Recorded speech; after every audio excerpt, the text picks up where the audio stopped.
And welcome everybody to this evening's call. I'm really excited to be presenting to you guys. If you don't know me, I'm Kyle Tucker, and I've got a brand. It's Kyle Tucker Brand, and I have a couple different things. But we have Kyle Tucker Real Estate by Kyle Tucker, and we also have a property management company here in Utah.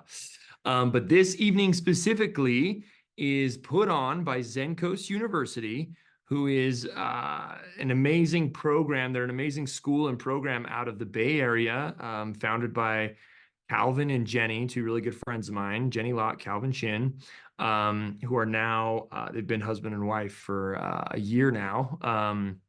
And they've created an incredible community that we've been leading now for, I think we're on year 4 at this point. And we essentially help investors all around the country purchase real estate all around the country.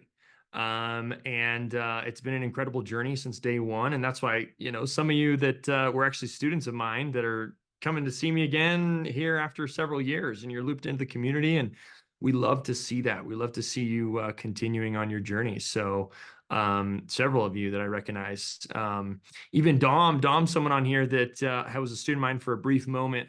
I want to say over 2 years ago, and just worked on a transaction, did a duplex transaction in Salt Lake City and closed last week. So that was pretty exciting. Here was Zen Coast University, and this is a free webinar. There's a recording of it. So if you or anybody else wants to revisit it, there should be a copy post the event. And what I'm going to be going over tonight is how to obtain financial freedom in 5 years with real estate. Okay. So I am going to be putting a slide deck on here. And I want to make sure we save some time at the end for some open questions. So if you guys have some questions, or if they come up along the way, if you post them in the chat, hopefully we can try to get to a bunch of them. But yeah. Give me just a second here. Perfect. All right, everybody. So I kind of gave you the introduction on how to obtain financial freedom in 5 years with real estate. So really what we're doing here, and I think a big reason why people wanted to be on here is this is probably the first time I have ever, like, we're going to try to go end to end on my wife and I's financial journey and how we got to where we are today. The desire to do this is to really just lay it all out and let everybody on this call pick up pieces that they love and things that they want to take with them. I'm not saying I'm right. I'm not saying this is what you should do, but what I am saying is it worked pretty well. And a lot of it, I tried to, as I was preparing the content, tried to tailor it more towards principles rather than like, do this exact thing. And so, but we will get into kind of the nuts and bolts and the exactness of what happens. So here we go. Make sure I can change slides here. There we go. Okay. So the very beginning, if you look at this photo, I don't look like this anymore. This is baby Kyle, baby Leah, my wife. When we came out of college, I was working at a $70,000 salary for a unicorn company, a company that was worth $1 billion plus. And we built our first home coming out of college. So you guys, I mean, this was for a little while, this was the mindset of just like being in tech and working in tech and moving up the ladder. And that was life. I was a high achiever at a young age. But it was really interesting because I remember us always talking about, man, make $100,000 a year. That's like the goal, that's all that matters in life. And as funny as that sounds, no matter where you are on your journey, I also don't think $100,000 goes nearly as far as it does today as it did, way back then. But it was just, that's all we kind of wanted. And I wrote here, it was a Jones's mentality. We wanted the house and the car and the dog. And we honestly, I think something that was lacking at the time was just depth. And that comes over time. So I want to kind of lay this out because some people think I started with, hundreds of thousands of dollars and a lot of money and a lot of resource and a lot of things. And that's not the case. We were directly at $70,000 a year, and then we started to grow that. So this is our starting point in time. And I want to go back. This is probably about 10 years ago. And going into the next phase, it's like, well, I remember I kept asking, like, how do I get out of the rat race? For those of you that Rich Dad, Poor Dad, There's some other books that that series entails, and there's one that talks about building a water pipe system, and it's essentially an idea around, if you have to survive at your village, but you need to go get water from the well every single day, you have to make the trek to go pull the water from the well and take it back to, your family, whomever. And the book essentially talks about is how can you save enough water to have the energy and have what you need so that you can slowly develop or build a pipe system that can bring water to your home, to your village, so that you're not actually going to pull the water every day. And so this was like the mindset on like when we all work, when we're in our W-2s, right? Back to this. It's not letting me go back. There we go. No, there we go. Back when we're in our W-2s, that's the going to the well and pulling the water. We have no automatic system. And so as you build out your water pipe system, it's like, how can I get water without me doing anything except for turning on the spigot, right? And so that was in my brain. Another thing was I wrote down Rockefeller mindset. So Rockefellers, Vanderbilts, those of you that know some of the mega wealthy families of the, original, I guess, way back in history in the United States, a lot of them have origins with New York City. They own a lot of real estate in New York City. It's like, wait, real estate is how some of the most mecca wealthy families have what they have. And this is what I wanted. I wanted a water pipe system. I wanted to have real estate, but then at the same time, going back, we have a Joneses mentality. And it's like, how much are we actually able to put away every single call it every single paycheck, right? And it was conflicting. That's why I put the stars there. Is like you can't really have a growth mindset and a Joneses mindset at the same time. So I wanted to make a point on this for anybody on the call that is like trying to look good and be cool and all that. I'm going to tell you right now, nobody cares as much about what you're wearing as much as you do, right? Like this is such a reality. And nobody cares as much about the car you drive as much as you do. And even if when you see a cool car, you think the car's cool, not the person driving it. It's just like the reality of things, material things. And so I wanted to put that up front because it was very important that we got away from the Joneses mindset. Okay. Here's what happened though. We didn't just magically pave our way. I put this picture on here, and our dear friend Teton, he's this little Wookiee looking dude. He dressed as Chewbacca. We were Star Wars. This was years and years ago. And obviously I worked at a tech company. So it was definitely a Star Wars situation. So anyway, Teton was this little guy, and he ended up at 1 year old, ended up passing away due to some kind of uh, shocking discoveries with him physically. So stuff that he had, essentially had since birth, and he just never fully got to where he needed to get to. His liver was never fully developed, and it struggled. And he um, ended up with a pretty tough situation that we went from, we took him to the vet, and he went from the vet to the specialist to the hospital to what I didn't even know they have intensive care units, ICU for animals. He ended up in intensive care for 8 days. And he ended up passing away. Survival was 50%, went down to 25%. We got him back up to 50, and then he passed. So we get an $18,000 bill from this entire 8-day experience. Now, I'll tell you this, I was not prepared nor ready to do anything with an $18,000 bill.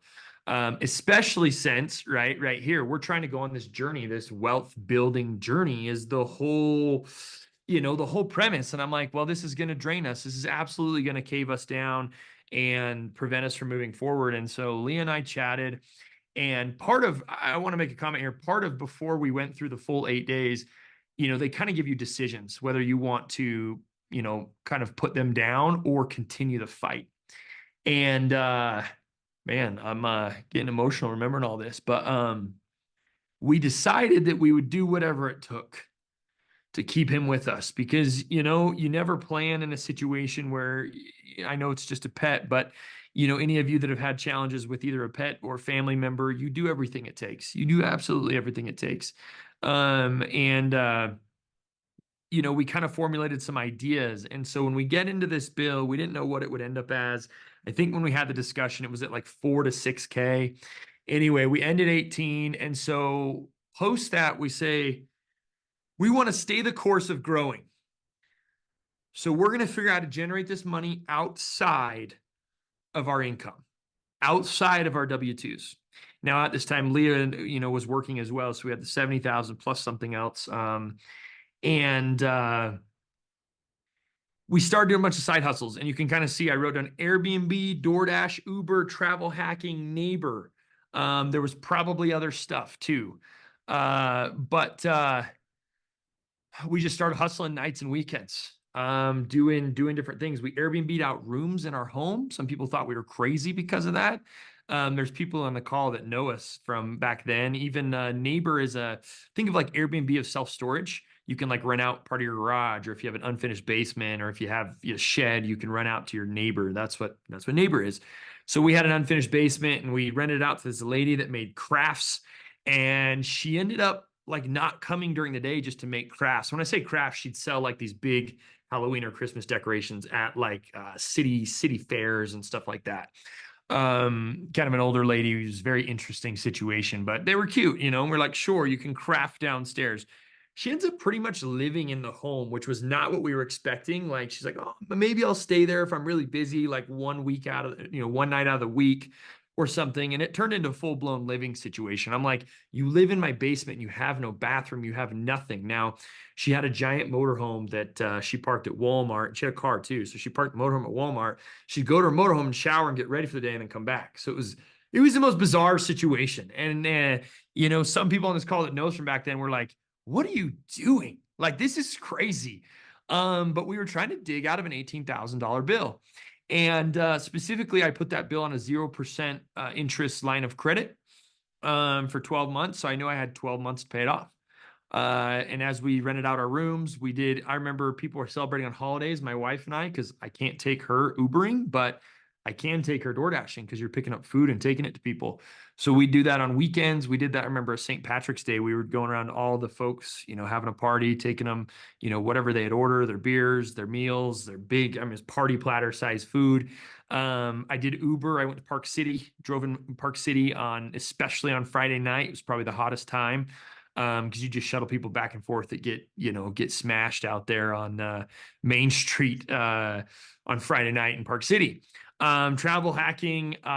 This was helping others gain points. I gained, I think, like 1.3 million points, travel mile points in like a 30-day period, and I was helping other people do it, and I'd charge for that. So this is kind of like the beginning of, well, we couldn't break free of the Joneses mindset, but what happened is we were forced to, because for a period of time, we were so focused and so honed in on capitalizing and creating a distance between us and this bill, right? So I think this is very important, kind of the origins of where we began, because this is what allowed us to shift our mindset. It also is what allowed us to, if you would have said, hey, any of you on this call, if I'm like, hey, go make an extra 20 grand this year, you're going to be like, you can't just do that. Shockingly, you can, and I've done it, and I've told it to clients who have been offended, and then they go and do it, and they call me like 8 months later, and they've done it. They've found a way. And so it took us about 8 to 10 months to take care of everything. And I was shocked. And then I was like, well, we're generating these sources of income. Some of these we totally didn't want to do forever. Some of them were like, we could still continue to do this. So we continue to pull in that side hustle money. Okay. And then to kind of finish on the slide, aside from the mentor, mentors are so important. I cannot say that enough. Finding somebody that you can, kind of get under their wing and you can work with. And I know, seeing a bunch of you on the call, I know many of you who've already began your real estate journey and you're already taking many steps. Most of all of you, I know of your mentor or know your mentor. And so that's pretty cool. And so you've got, whether it's one or many, I think, the more you have, the better. And it's honestly, the closer you are, the better as well. So, that at that point in time, I honestly stumbled into my mentor. It was coincidental. I didn't seek them out. They were just someone who was investing, and at the time, they were at like 5 units, and they were just teaching me how to get started. And so that mentor lasted only a stint towards the beginning before I kind of outgrew them and started working with other individuals that I sought out. So But I note that and I appreciate that because for those of you that have stumbled into or ran into somebody, it's like most of you know me or you know someone who knows me, and you're getting a bunch of information tonight that hopefully can propel you on the next best step, in your journey.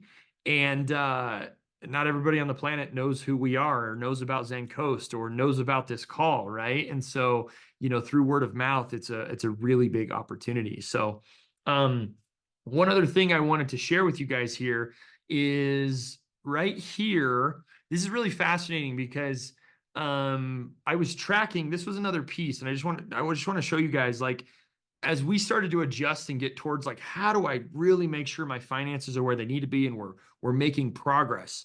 The idea was born of a concept called the gap. And for those of you who have listened to me or have worked with me, I talk about the gap a lot. And I'm not going to go into it much tonight just due to time, but simply think of it like this. Hopefully, I don't know which way your guys' camera is, but I'm going to do this. Maybe it's like this. I think that's better. But essentially a chart where you want to make it so your living and your expenses remain as flat as possible, right? And then your income starts to incline. And this distance, the delta, is what I call the gap. And so, if you're making 300 grand a year and you're spending 296,000, you got a $4,000 gap. And I've worked with that type of person, like direct examples.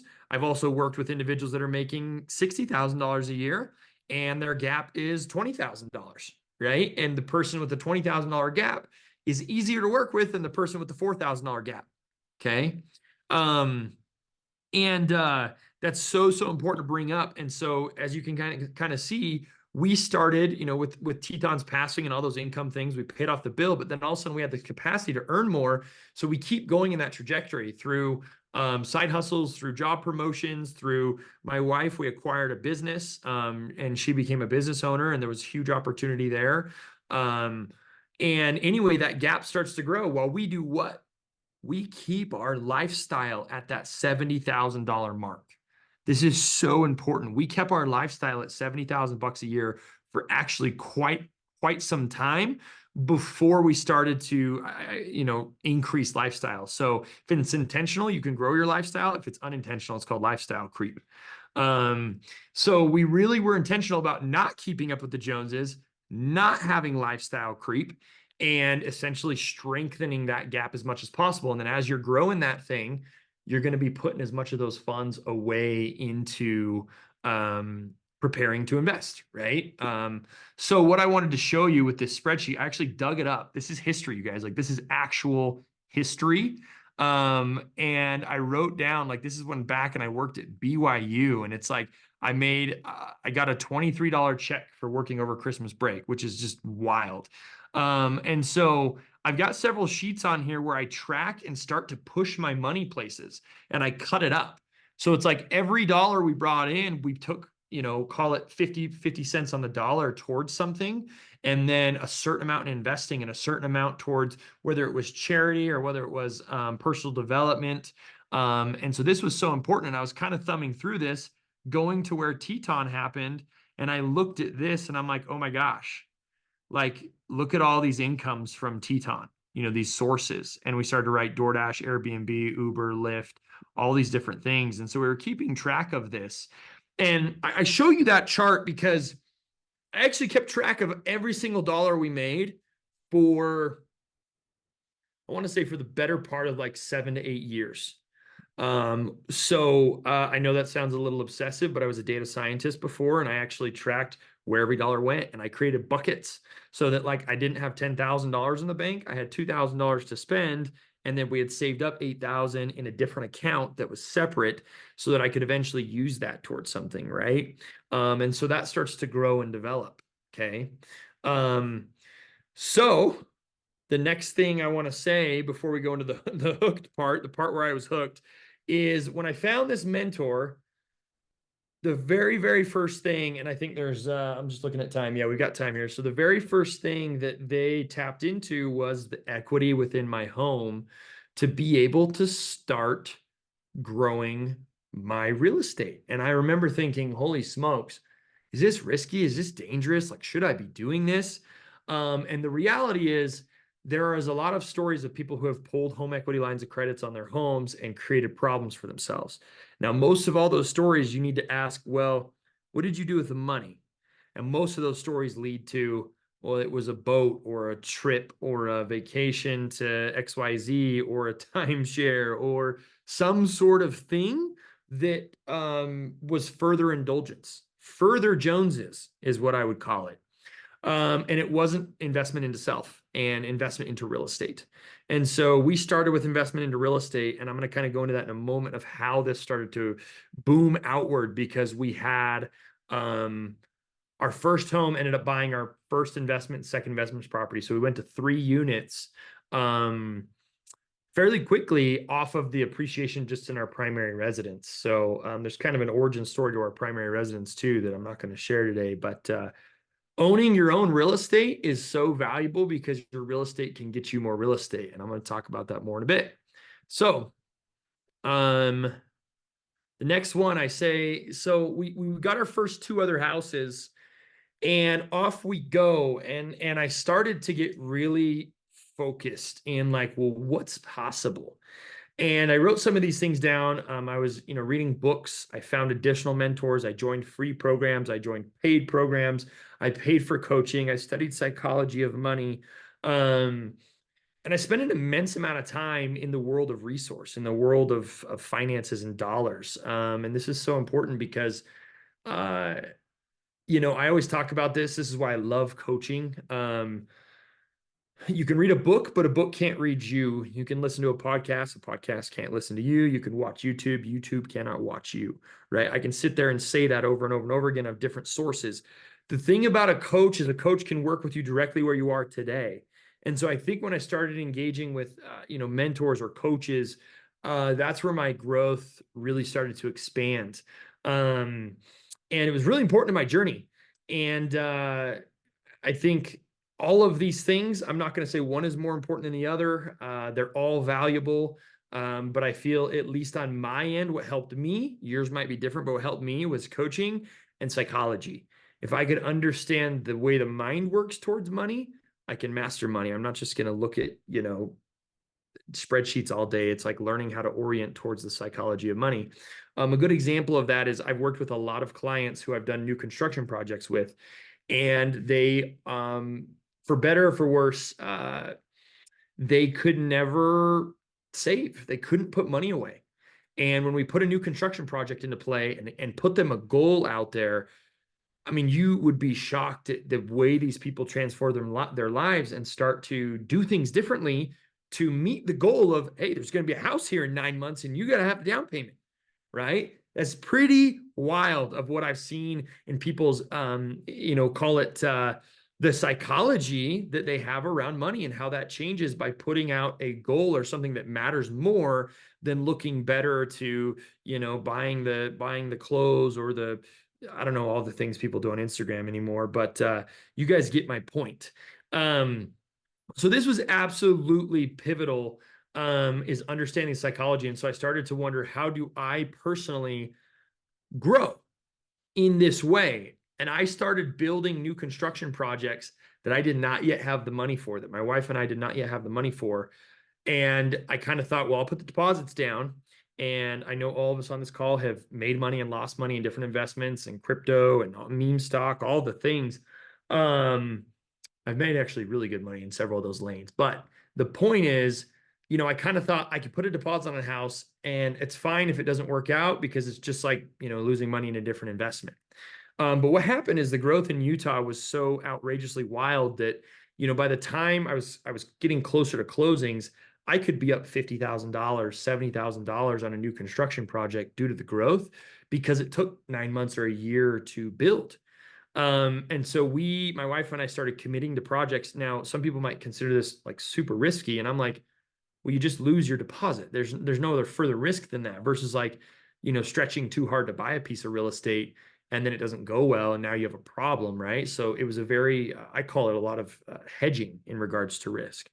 So this is what we did. And I started to build these properties, and I was very motivated to get the funds together to make them happen. I was also doing predictive analytics in where my money would be in the future and how many I could sign on and trying to figure things out. So the final point on this slide I just want to mention is leverage and risk. A lot of people think like, well, the higher lever, the higher risk. I don't necessarily agree with this. As a general principle, yes. But I would feel a lot of people would say my wife and I were very risky for very many years. Um, I could say, sure, I'll agree with somebody. I'm not going to argue with them. But what I would say is I would consider it incredibly, incredibly informed and detail oriented to allow ourselves to figure out what was the highest possible leverage while obtaining the lowest possible risk. And there's for those that totally geek out, we can talk about that in a different day, but there's some actual terminology to creating, a maximum gap between those two, and making that as most efficient or optimized as possible. So that's what I started doing, was figuring out where could I get the most leverage at the lowest risk. Because it wasn't always correlated, and I did find places where I could essentially get higher leverage at lower risk, right? So moving into this, I want to go into the history of us. And this is probably why most of the people wanted to be on this call. And I'm going to kind of go through this and then we're going to get close to wrapping up. So you've kind of got the beginning of, where we were, what the mindset was, what we we're hoping to do, how that kind of transformed, and then how we began the journey. So you can see this. And I'd love to sit down. I know with like my personal teams within Zenkos, I coach several students. I've got students on the call. We've actually kind of pulled this up and talked about things. We presented it in Hawaii at our retreat.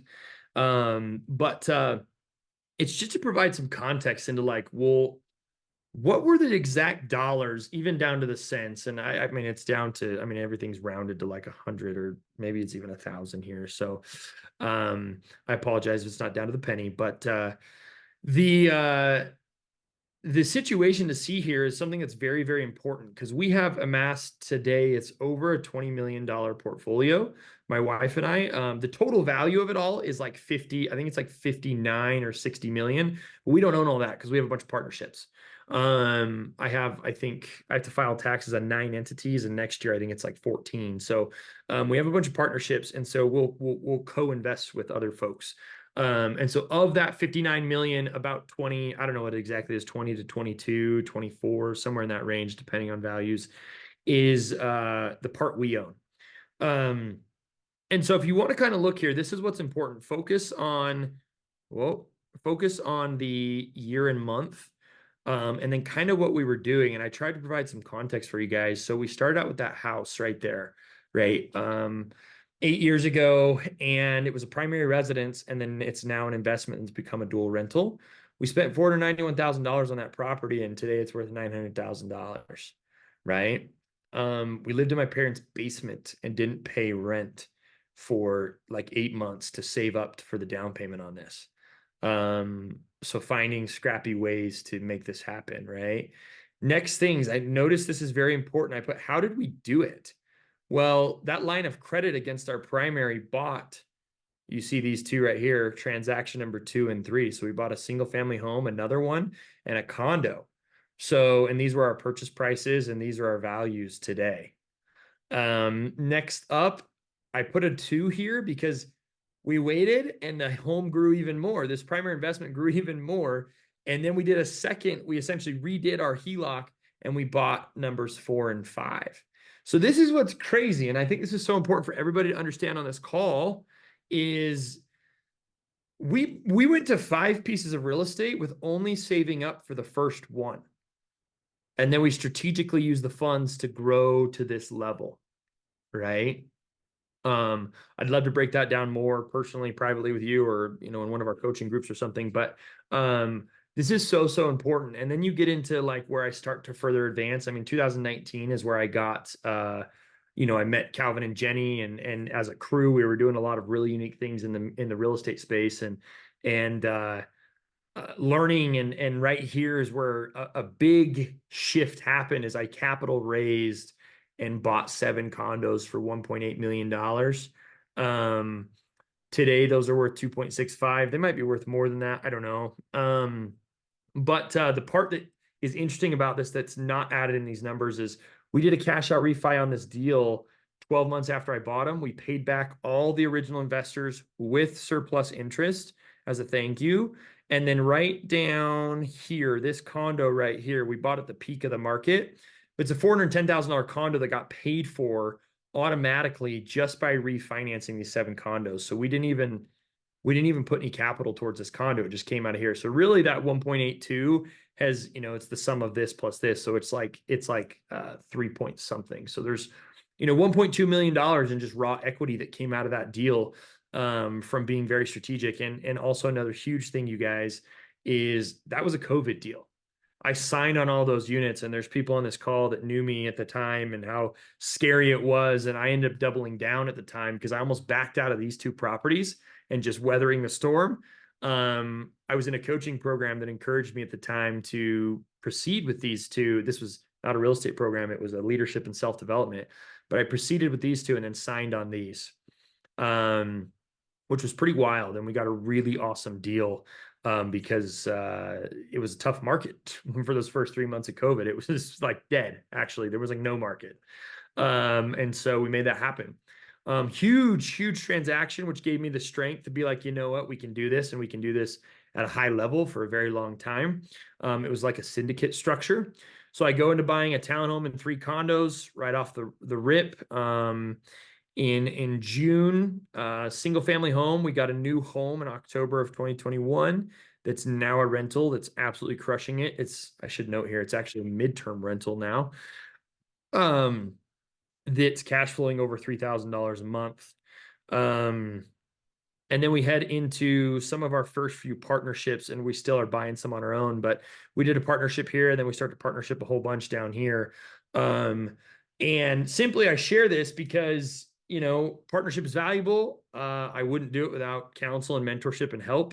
We have a bunch of legal agreements that make sure everybody's super clear. I also do it with people who are plenty affluent from a financial standpoint, because I've never had a financial struggle with a single partner.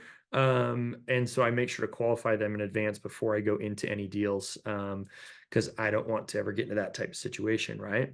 So another reason why I've done partnerships is because legally you can only hold 10 mortgages.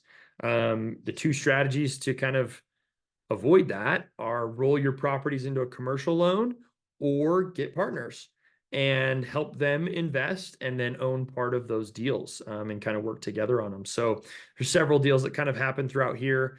Finally, in 2022, I invested in my first large multiplex, which was 56 units in Alabama. That's actually that's a Zencoast deal. It was just, I think there was 8 or 9 individuals that were able to participate on it.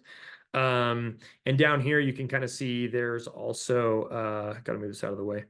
There's also 126 unit and 150 unit. This is in Minnesota, and this is in Dallas. And so I know there's several Zen Coasters on here that are part of this 150 unit deal as well.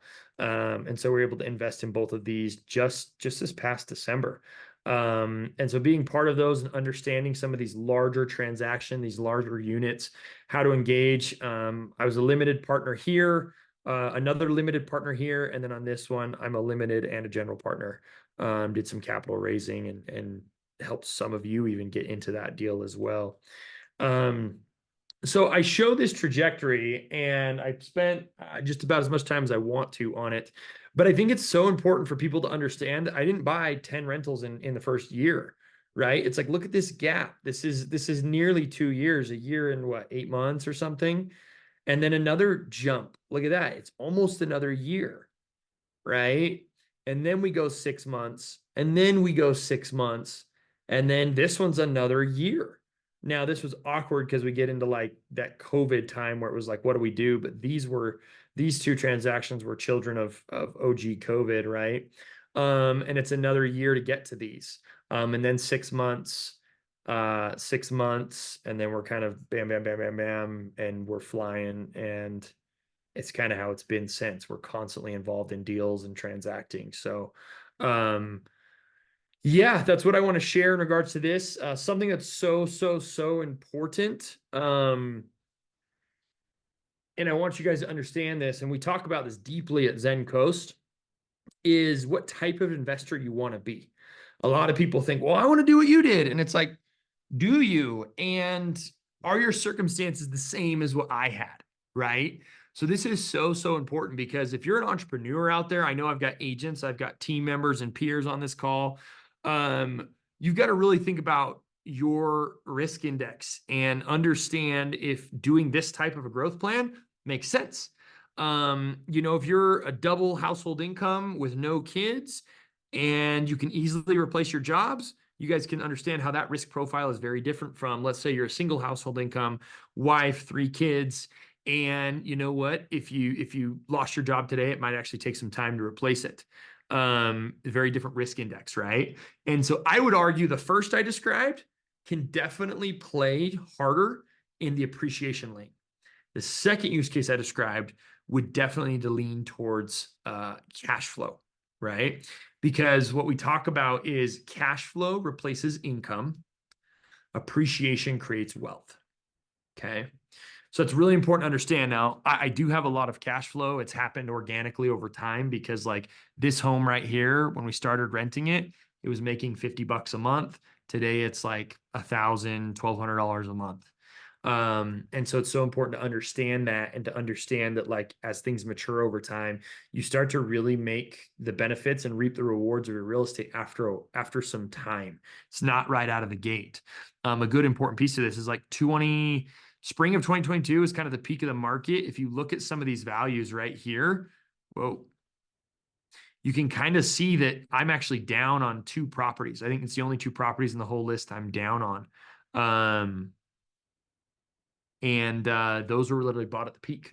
Nobody can predict the market. I'm okay with them being down. They were hedged because what money was I using to create these investments? House money I had earned from before, right? I was not as worried. And so I was actually further pushing into the darkness because I was not concerned, simply due to the growth we'd had in the past. So our risk appetite was very high.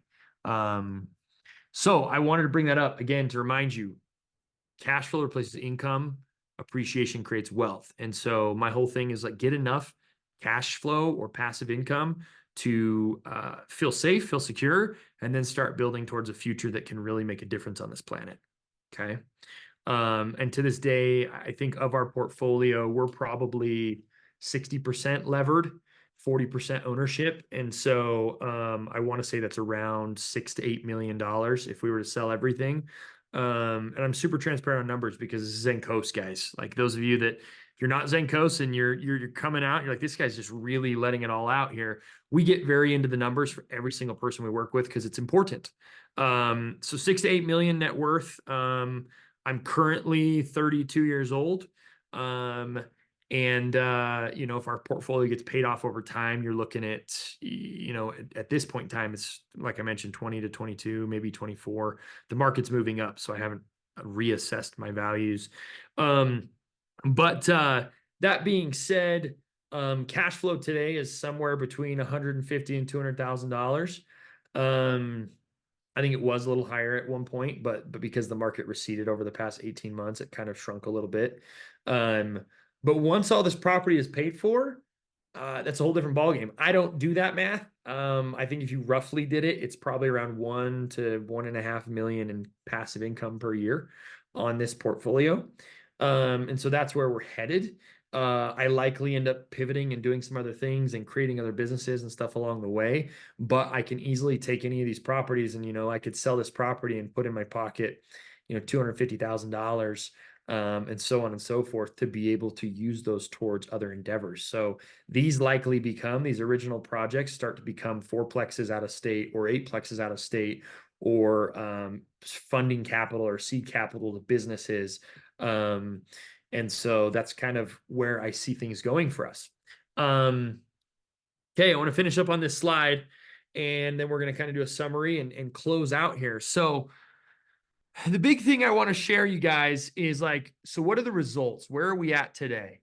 Number one, I fulfilled a 3-year vivid vision that I wrote in December of 2020, where I said, in December of 2023, I'm going to be with friends and family in our New York City residence enjoying the holidays. And I described some people who would be there, and I described the scent, and I described the color. And I actually wrote that and kind of didn't look at it since I remember it was October of 2021. And it was 8 months later. That was the last time I touched it. Fast forward to last year, I want to say it was October or November, maybe September. We had already booked our Christmas trip. And guys, in COVID, we did not own a second residence in New York City. New York City was dead at the time. People had all left. So it's pretty wild ambition. But last year, I go and visit my Vivid Vision because a student wanted to hear my original Vivid Vision. I pull it up and I start reading it, and I almost get emotional because I said, this is exactly what's going to happen this holiday season. We're going to be there, and we now own a property there. We co-own that with my sister and her husband, who are rock stars. And shout out to him. I think he's on here. He just got a job at the New York Times, so good for you, Kevin. But it was so magical because this was my vision to create a magical experience. And we have family living out there right now. My wife's sister's out there and living her dream. And, it's not like we caused that, but I think we had a small influence in creating safety around, moving to New York, the big city. And that's our second home. We go back and forth, normally on a monthly basis, but right now we're in a little bit of a drought and we don't get back out there till next month. Um, Part of the Zen Coast community. If you know, beyond me, Jenny Locke retired her parents and gave them a house and a car. Jay Merriman was living in the ghetto with like shots being shot outside his house, and now he's in an affluent area. And last year, I think he went to Disneyland 4 times with his family and his kids.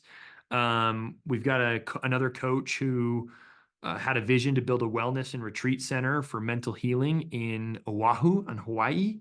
And that had its official soft opening with our community in January and then officially opened in February. So some amazing visions have come to pass due to the growth in real estate. And I share these things with all y'all because you can do incredible things. And with a team around you, absolutely. So then I write, I'm alive. This is another point.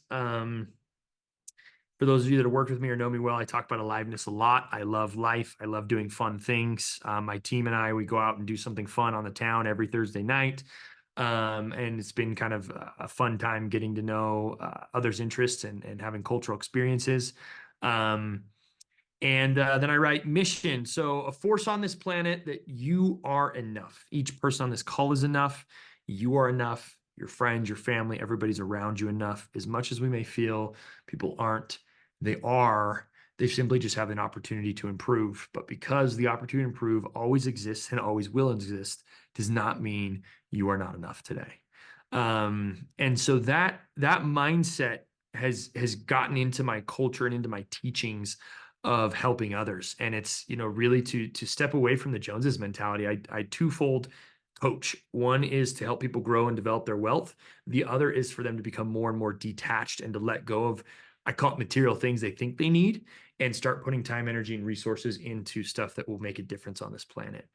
So some other small things, kind of less important, but I was able to buy a supercar, Bentley Continental Super Sport.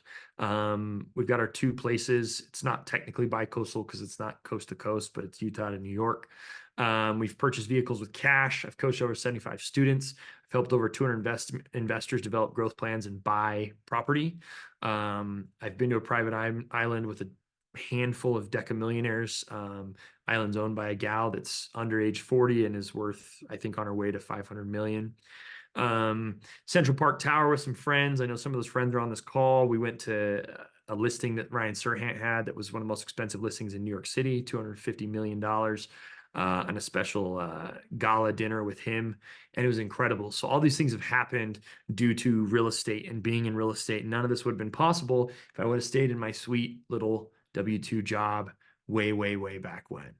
So, oh, it skipped my slide. I had another slide. Slide I want to end with. Let me actually see if I can just pull it up. Oh, it's because it's not, it says unskip. There you go. So what I want to wrap with for you guys is to take your notes.